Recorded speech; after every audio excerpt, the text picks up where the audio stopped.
ఈ తరో ఎంక్వైరీ జరగాల్సిన అవసరం ఉంది. ఎందుకంటే ఎంత జరిగింది ఫ్రాడ్ అనేది కూడా మనం ఇంకొంచెం తరోగా పోతే తప్ప ఇది సాధ్యం కాదు.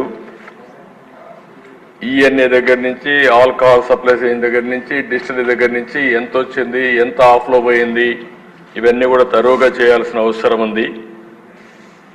అందుకనే 5 సంవత్సరాలు లక్షల కోట్ల రూపాయలు నగదు అమ్మకాలు జరిగాయంటే, అది కూడా సొంత డిస్టిలరీస్ పెట్టుకొని చేశారంటే ఇది చాలా భయంకరమైన పెద్ద స్కామ్ ఇది. ఇవన్నీ కూడా మనం చూసినప్పుడు నాన్ డ్యూటీ పెయిడ్ లిక్కర్ ఎంత పోయింది అవన్నీ ఉన్నాయి. ఫైనల్గా వాస్తవాలన్నీ బయట రావాలి.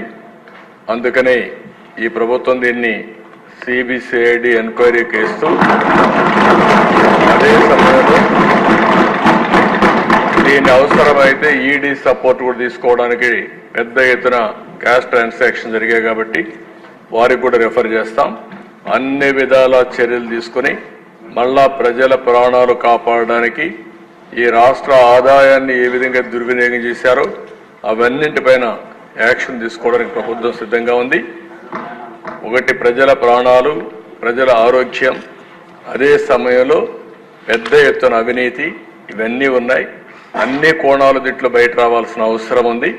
తప్పకుండా అవసరమైతే మన మెడికల్ అండ్ హెల్త్ డిపార్ట్మెంట్ కూడా చెప్పి ఆ మధ్యలో 1924 తర్వాత కూడా దీని ఎఫెక్ట్స్ వల్ల ఎంతమంది ఆరోగ్యం నాశనం అయిపోయింది, ఎంతమంది మంగళసూత్రాలు తెగిపోయినాయి, ఇవన్నీ కూడా ఎలక్షన్లో మనం చెప్పాం. అవన్నీ కూడా ఎస్టాబ్లిష్ చేయాల్సిన అవసరం ఉంది. దీనిపైన సిబిసిఐడితో తరో ఎంక్వైరీ చేపిస్తాం. ఈడీ కూడా రెఫర్ చేసి యాక్షన్ తీసుకుంటామని సభ ద్వారా మీకు తెలియజేస్తాం.